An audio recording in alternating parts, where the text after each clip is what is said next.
Hello, everybody. This is Jimmy. You're reading with Jimmy.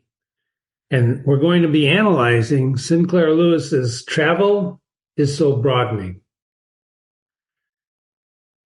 What a story. So hopefully you listen to the whole story. If not, you can always go back and listen to it. But what we're reading here is a first-person narrator story. And so the first-person narrator is inside the story, somebody inside the story, not outside the story, like the third person narrator. So this means that the narrator is like us, and it has all the characteristics of a human being. He's good, he's bad, he's happy, he's sad. He sees things in a certain way. So what you really want to try to understand when you analyze this story is who is talking. And we find that out, as I mentioned, in all the literature that we're studying, is that usually the first page, first paragraph, first part of anything is the most important. So we're going to spend a little time on this before we go to the rest of the story. And we see in the first sentence, well, I want to tell you, Mrs. Babbitt. So we see immediately the I, and we have to start listening very carefully to figure out who that I is, because that's the person who's narrating. And that narrator is actually talking to Mrs. Babbitt. And I know Mrs. Schmaltz heartily agrees with me. There's those pronouns again. Remember I told you the importance of pronouns, so let me mark that me here, right? So Mrs. Schmaltz is the narrator's wife, Mrs. Schmaltz. So we know now within the first few words that the narrator of the story is Mr. Schmaltz. So let me write that down, Mr. Schmaltz. Mr. Schmaltz. So it's Mr. Schmaltz that's talking. We don't know his first name yet. We don't know her name yet. It's just Mrs. Schmaltz and Mrs. Babbitt. And he says he's complimenting them on some of the finest fried chicken I ever tasted in my life. So it sounds like he's been over to dinner at the Babbitts and they ate fried chicken, according to the first few lines. And it certainly is a mighty great pleasure to be able to just have this quiet evening with you and George. So who's George? Well, George is probably George Babbitt. So it's you, Mrs. Babbitt, and George, Mr. Babbitt. So we've got in this first sentence, we've got all the players, unless something happens at this dinner. It's after dinner now. We've got all the players in the story. We've got Mr. and Mrs. Schmaltz and Mr. and Mrs. Babbitt. The things to think about this, by the way, there's 59 words in the first sentence. We always try to count words in the first sentence. Sometimes they're short, like the first sentence of Moby Dick is, call me Ishmael. There's 3 words. Call me Ishmael. And from those 3 words, you can immediately tell who's telling the story. That's Ishmael who's in the story. Call me Ishmael. He's narrating the story. I digress. As we analyze Travel is So Broadening, there's going to be several concepts that come up in our discussions. One of them, one of the most important, is the reliability of the narrator. What is the reliability of the narrator? Well, in the first, in the first person, because the narrator is in the story, the narrator could be lying to us. He could be telling us the truth. We have no way of knowing except by listening very carefully and studying the other characters' reactions or the reactions that the first person narrator says that they have. You understand?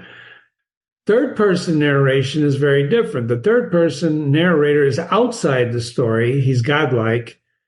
And we have to really believe everything the narrator says if he's the third person narrator. Otherwise, the story will never make sense. For example, in the story of Job, the narrator says, Job was a good man. If you don't believe Job was a good man in that story of Job, and if you know the story of Job, great. If you don't, you should read it. None of what happens to Job makes sense. It doesn't. It just doesn't make sense. But in any case, What we're doing here now is listening to Mr. Schmaltz tell the story. He's telling the story. Got it? Some people call this type of first-person narration dramatic monologue. That's just a fancy way of saying it's a first-person narrator, and it's a monologue as opposed to a dialogue. Although in the story, if you've listened to me read it, or you read it on your own, there is dialogue, but it's dialogue presented by Mr. Schmaltz. So you can't be sure that it's actually real dialogue or not. It's if Mr. Schmaltz is telling the story, we can believe him or we can't. Now, if we reject him, believing him, he's going to lose his reliability as a narrator, and nothing else can be believed. Once you lose your reliability as a first-person narrator, then the reader, us, we have to doubt everything that he's telling us because he's no longer reliable. And that's the biggest difference between third and first-person narration. Got it? If you have any questions, don't forget to email me. So the story goes on here. Whoops. Let's go to the top of the next page. So he's glad that the Reverend and his wife couldn't come. So he's glad of that because they can have then a quiet evening between the Babbitts and the Schmaltzes. And then he says, I yield. Now, the story you're going to find out doesn't take place today. It's not today. It's not even 10 years ago. It takes place quite a while ago. And that's the joy of literature, because you not only get to experience things that happened long ago, you can go back in time and actually, visit that period of time through the dialogue, through the monologue. So the word yield, I yield to no one. You see the word up there? I didn't mark it. I should mark it. I yield. No one talks like that these days. I never, in the medieval ages, do you yield or I'm going to, run you through with my lance. But nobody talks like that anymore today. And maybe they didn't even talk like that then. But in any case, Mr. Schmaltz is saying, I yield to no one in my admiration for the Reverend Hickenlooper. Now, this is the guy who was he's not there. As you say, there's probably no greater influence for Christian manhood in Zenith. Now, suddenly we now know the name of the town where he's in, Zenith, wherever that is. If you try to Google Zenith, you're going to find out there's, 10 places named Zenith in different states. But we'll try to use the evidence of the story from his monologue to try and figure out where this Zenith is. But it's mighty nice to be able to have a quiet chin. Chin. What's a chin? Well, in those days, probably it means a little talk, little chat. Chin. Let's chin. Now, if you're like me, you may use that word in the future. So let's have a chin. And maybe somebody will say, you want me to hit you on the chin? Part of the English language is the meanings change. The words change their meanings. We're going to read some Shakespeare one day. Hopefully, you're going to get a chance to share that with Jimmy. And I'm going to tell you right now, many of you will desert me. You will not come back and spend your time with Jimmy because Shakespeare is very difficult to read these days. But not if you read with Jimmy. I don't want to digress. I want you to notice the spaces throughout this story. You're going to see these spaces appear every now and then. My guess, my reasoning, my suspicion is that those are pauses in the monologue where the other people talk, but we don't necessarily hear what the Babbitts say to the Schmaltzes. So he's going to have a chin with George, you and George, Mrs. Babbitt and George Babbitt. And then he starts out, now, George, about the trip to Yellowstone you were asking about. Okay, so obviously George was asking about Yellowstone. And then he starts talking, Schmaltz, I never did agree with you about not going into low gear descending a hill. Okay? So now there's cars involved. Now, depending on the dates that are involved, you're going to get a sense of the types of automobiles these people drive. So he disagrees with George about going into low gear, descending down steep hills. He disagrees with him. You know anything about driving, if you know anything, even currently about driving, and you've ever driven in the mountains and saw trucks driving, you know what happens when they start coming down steep hills. Okay. And then he just goes and digresses, and I guess you got me beat on long distance motoring, as I often told Mrs. Schmaltz, haven't I, Mame? Now suddenly, now we know Mrs. Schmaltz's name, Mame, M-A-M-E. Wasn't there a musical like that? There's one sure thing I envy, George F. Babbitt. Now we know Babbitt's middle initial. See how the monologue slowly but surely reveals different pieces of the puzzle that we're trying to put together as we read slowly and think about this.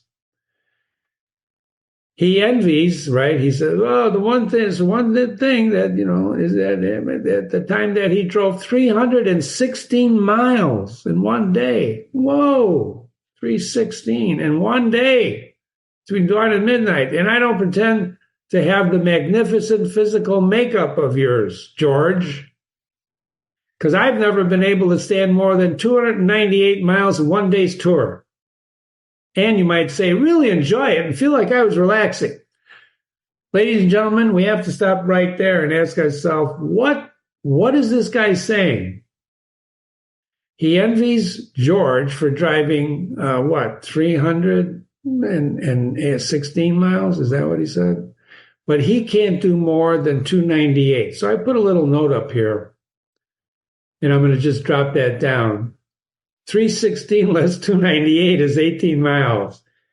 Is he really saying that George is better, he's got more physical endurance than he does? That's 18 miles. Doesn't matter what year this story takes place, it's 18 miles in a car. So what is Mr. Schmaltz really saying in this monologue? That's the key question to ask yourself when he's talking to the Babbitts. Perception and reality is another theme throughout here. It's George's perception. Remember, he's the first person narrator. He's talking to the Babbitts, and we're kind of like listening in. We're eavesdropping on what George is saying, which, by the way, is very important when you go in real life, if you eavesdrop and listen to people.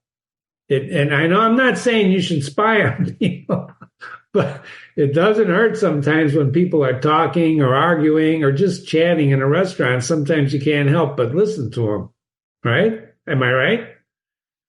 In any case, perception versus reality is going to be a theme because this monologue, the character reveals himself by what he says.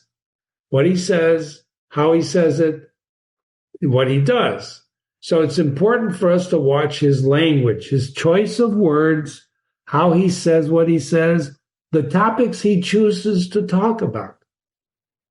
You're going to note the way he speaks about his brother in Lafayette. I'm going to close this again. I'm not going to worry about that right now. We're going to go back to the story. So keep that in mind when he's saying this about George. But at the same time, any helpful information I can give you that may be of help on your trip, if you decide to make it this summer. Now, so Mr. Babbitt, George hasn't even said he's going to take that trip. And I want you to keep a notepad next to you and figure out how much helpful information Schmaltz is giving Babbitt. Okay? I didn't quite get to Yellowstone Park. Okay, here's another point. He's going to give advice to George on how to get to Yellowstone Park, but he never made it to Yellowstone. And then he says, you know, it's a funny thing how many folks in this man's town think I drove clear from Zenith to Yellowstone Park. You know, I never claimed. And he's saying he never claimed anything of the kind. But it's true, when I gave his little talk, they had an account of the trip to Yellowstone Park in the paper, West Side Tidings of the Evening Advocate. Apparently that's the Zenith newspaper. But it wasn't a trip, and he never denied it, and he never corrected it. And I've always been the first to acknowledge it. I didn't get there, but I only made it to the Black Hills.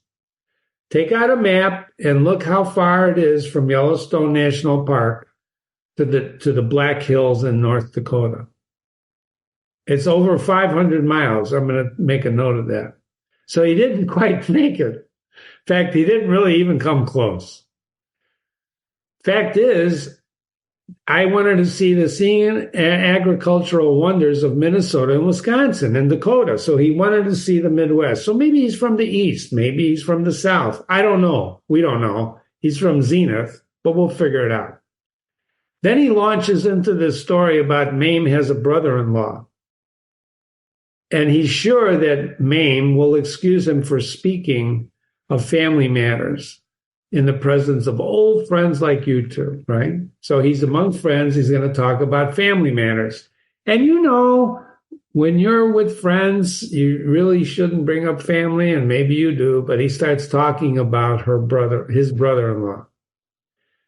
This guy's name is Lafayette. See it here? So he talks in this whole side, he does a whole sidebar on Lafayette. He was very well educated, went to pharmacy school, studied cost accountancy by mail, but he's a dreamer. He started his first drugstore. When you narrate like that, your first drugstore, there's an implication in there that you had more than one. Because otherwise, you would say he started his drugstore. But the fact that he used an adjective, and this is why, ladies and gentlemen, listening and reading carefully is very important to understanding not only the character, but don't forget why you're reading this is to see how other people lead their lives and how to lead yours. So these are all clues in his monologue. People, I'm going to say this very, very quietly, they give themselves away when they talk. Just like Jimmy sometimes gave himself away by how he talked and how he interprets these books. People do that. They can't help themselves, which is a good thing.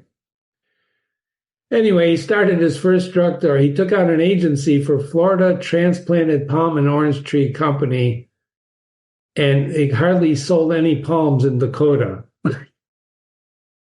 I don't know if you had to... Palm trees in Dakota just don't match, right? Certain kind of weather you need to grow a palm tree. And I don't necessarily know that Lafayette was doing that because I'm starting to doubt Schmaltz's reliability as a narrator. I just am. I'm just starting to say, well, maybe this guy exaggerates a little bit, especially when he says those Swede farmers. So he uses an adjective to modify farmers. He calls them Swede farmers. They might be all right as farmers, but they ain't up to the cultural point of palms yet. Ladies and gentlemen, that right there is we're going to talk about generalizations throughout this story. That's the generalization on the part of Schmaltz. He's generalizing, and he's saying that he's actually better than farmers who aren't up to the cultural point of palms, which is not the point. Palm trees do not grow in Dakota. Doesn't matter if you're Swede or Polish, doesn't matter what nationality you are. Culturally, it doesn't, cultural point of palms has nothing to do with growing palms in Dakota.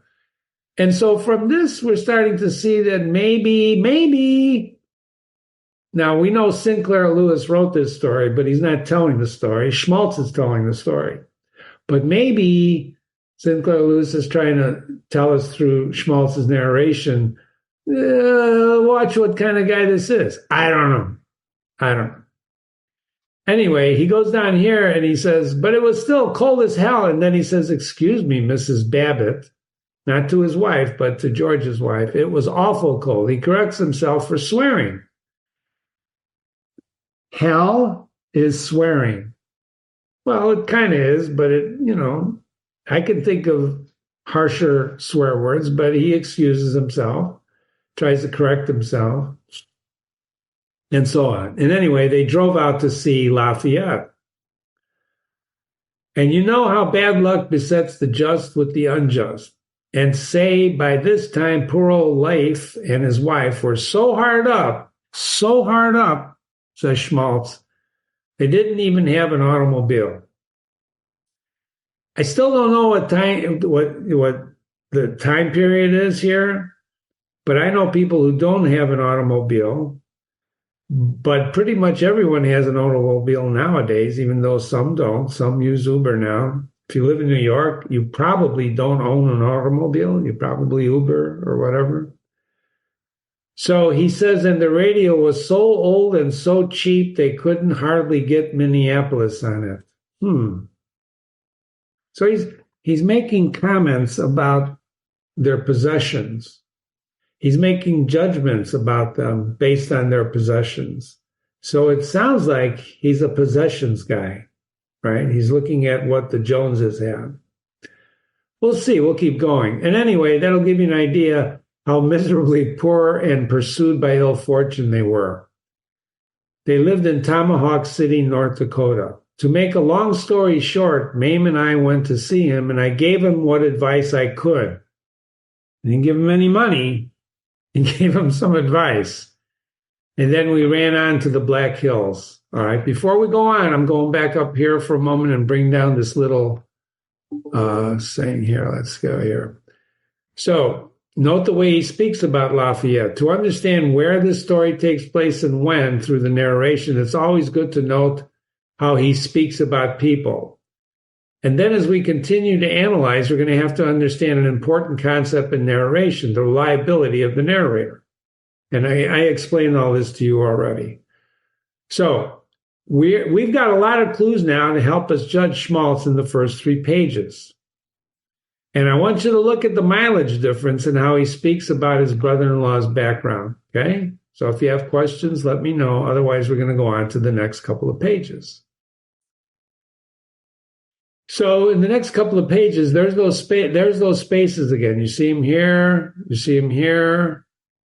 So 4 or 5 or 6 or 800 miles further on, and I can give you practically a detailed descriptions of the road, stopping places, and so on for the whole distance, as he never makes it to Yellowstone, but he does it. So, and say, he likes it, and say, I certainly recommend you making the trip. You should make this trip. They can say all they want. Some people claim reading books is good. There's nothing more broadening than travel. This is what he believes more than anything else.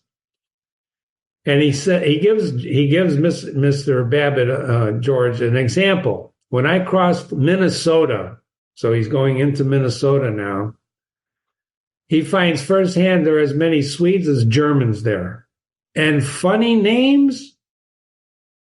Uh-oh. Did you ever make fun of a person's name?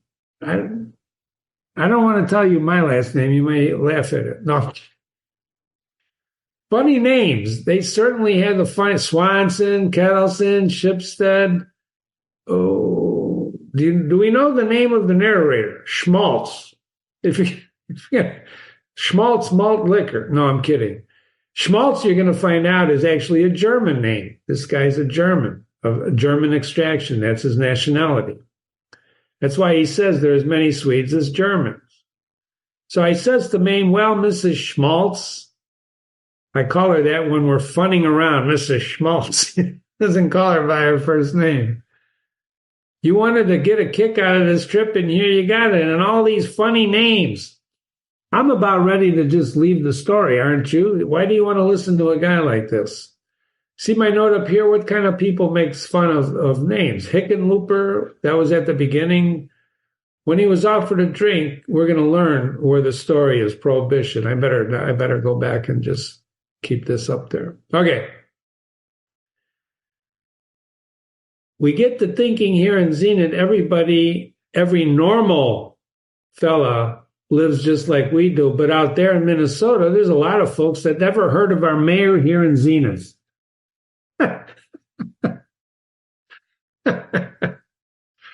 Ladies and gentlemen, would you say this guy is self-absorbed? They never heard of our mayor, for heaven's sakes. All they talked about is Minneapolis and St. Paul politics. Go figure. They're in Minnesota. They're talking about the 2 big cities. Then he quotes Dr. Edwards, our pastor. The capacity of the Lord for producing new sets of psychological setups is practically, you might say, absolutely unlimited. What does that mean? So he's going to give you the main broad outlines. Okay, it's 2,000 miles from here to Yellowstone, which he never made. Subtract 500 or so from the Black Hills, and he's about 1,500 miles from where Black Hills are to where he's at. I don't want to get wrapped up in geography. In any case. So he's going to talk about long distance touring if you're going to do it scientifically. There's a space again. And note how he sends the next paragraph. Oh, yeah, thanks. He's going to have a cigar. But I'm not drinking anything. You know, as I tell my boy Robbie, since prohibition is the law of the land, we had to drink nothing or very little. Prohibition is the law of the land. Prohibition is the law of the land. We're going to go back to the top. I'm going to bring this down. Prohibition was between 1920 and 1933. And now, ladies and gentlemen, we've set the story. If prohibition is the law of the land, and he's telling his boy Robbie, we shouldn't drink or only a little, which 1920 to 1933, that's the framework of the story. And then you can get 2,000 miles, and then he's going to tell, is he telling us the truth? This is the question I want to ask you. So we're going to learn about his son and daughter in a moment. And how does he speak about his son and his daughter? And what does the discussion as they begin their journey about Aunt Sarah tell you about schmaltz? We're basically finding out that this guy is a blowhard. See the word blowhard? He's a person who blusters and boasts in a very unpleasant way. And I'm going to tell you right now, reading this story, if you just read the story and you don't analyze the story, you'll never finish the story. It's painful to read a guy like this. But it's a good exercise because it teaches us a lot about blowhards. Do you know any blowhards in your life? I certainly do. There's plenty of them.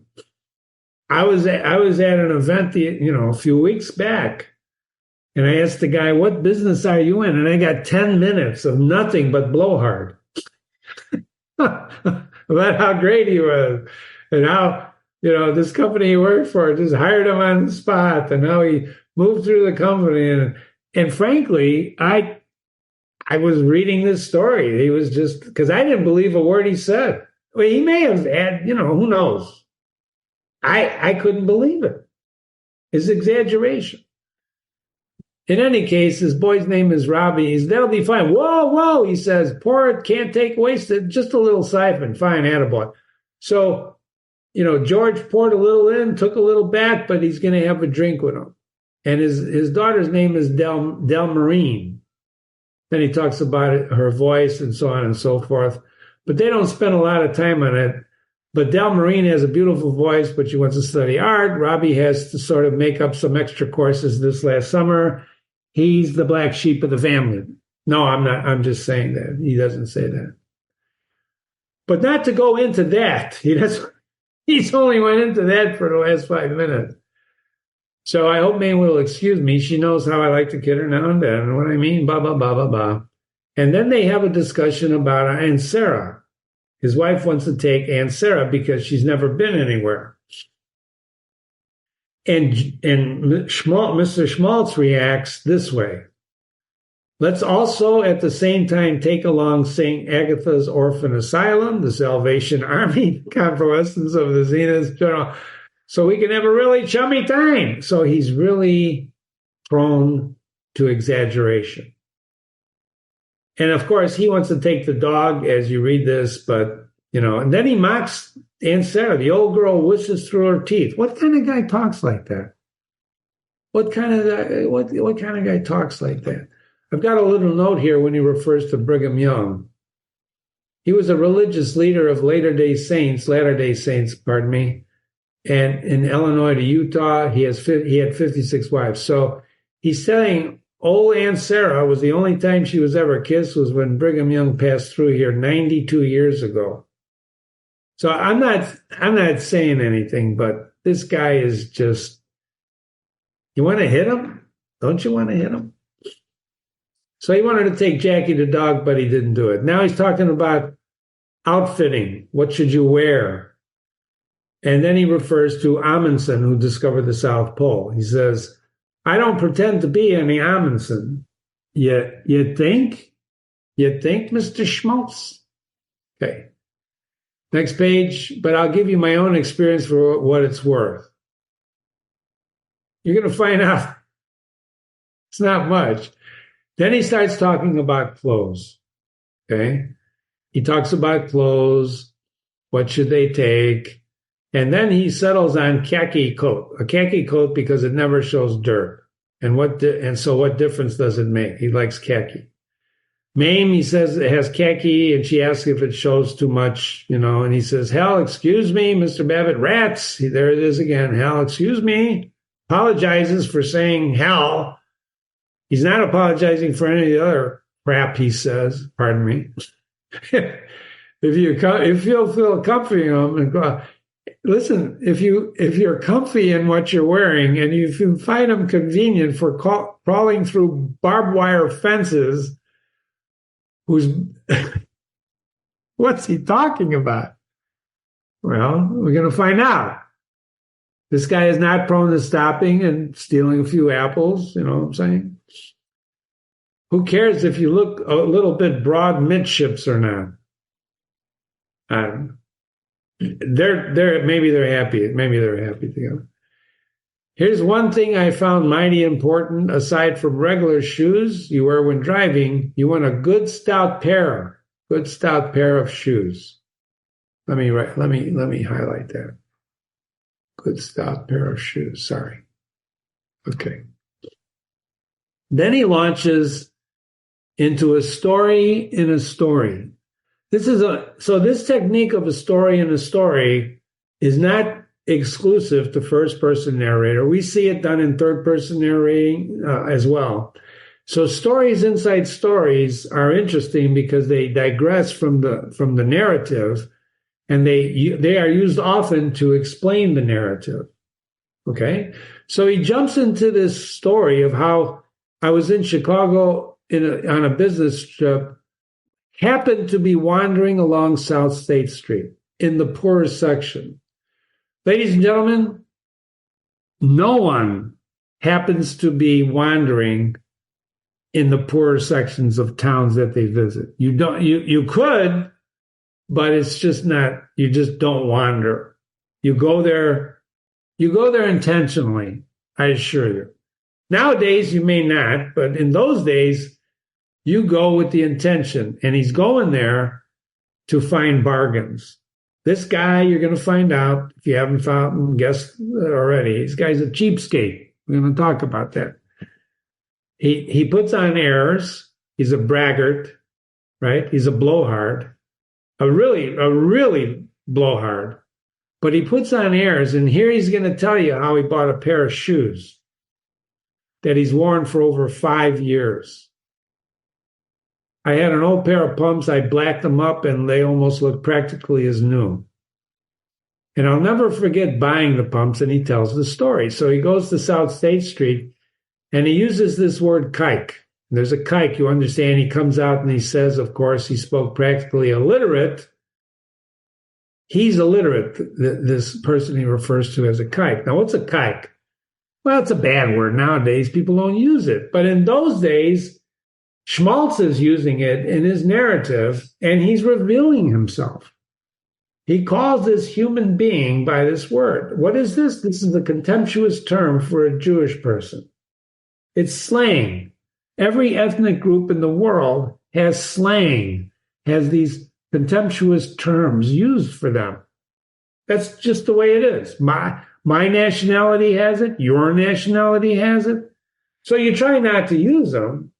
But when you do use them in a narration like this, now supposedly Schmaltz, right, he's talking to his friends. the Reverend Hickenlooper is not there. Maybe if the Reverend was there, he wouldn't use the term, but he uses the term. And the fact that he uses the term tells you about him. It's a revelation about him.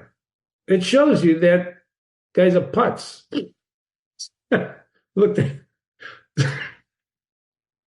that word up, putz.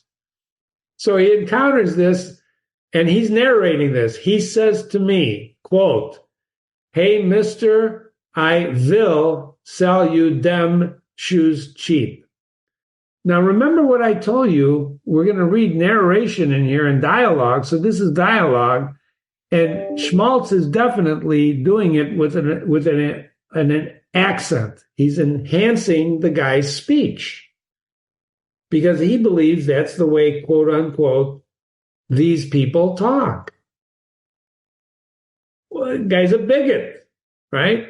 I looked at him in an amused way, and he goes, I saw my friend. Sorry. According to Schmaltz, coming from a salesperson, if you're going to use language like this, there should be consistency. If you believe this person is Jewish, you don't start your conversation with him by saying, so. I'm not going to tell you what nationality that is or it's hooked up with, but you can figure it out. So the guy's not only a bigot, he's a stupid bigot. And then he goes on and how he talks to them and they bargain and he gets the sale. And he got them from a bankrupt sale. So when you read this, you have to ask yourself, who took advantage of whom? Did Schmaltz get the deal he thought he got? Or did the salesperson really get the good deal out of this? And that's what you have to really realize when you finish reading this. Okay? So I'm not going to tell you who I believe got the best deal out of this. I don't think Schmaltz did, but I'm not saying anything. You figure it out. And then at the end of this, he says, I'm drifting away from my subject. You think? Sorry. Okay, we're going to stop there. And we're going to continue in part 2 of the analysis of Travel is So Broadening. Stick with me, ladies and gentlemen. We're going to find out more about Mr. Schmaltz. Not that you need to know any more about him, but I'm just telling you, the reason I chose this story is because there's a lot of these people still in the world today. It doesn't matter that it's prohibition-based. There's still a lot of people like this. I met them. I meet them, and I'm sure you do too. This is Jimmy. You're reading with Jimmy. My email is jimmy@readingwithjimmy.com, jimmy@readingwithjimmy.com. Thanks so much. See you soon.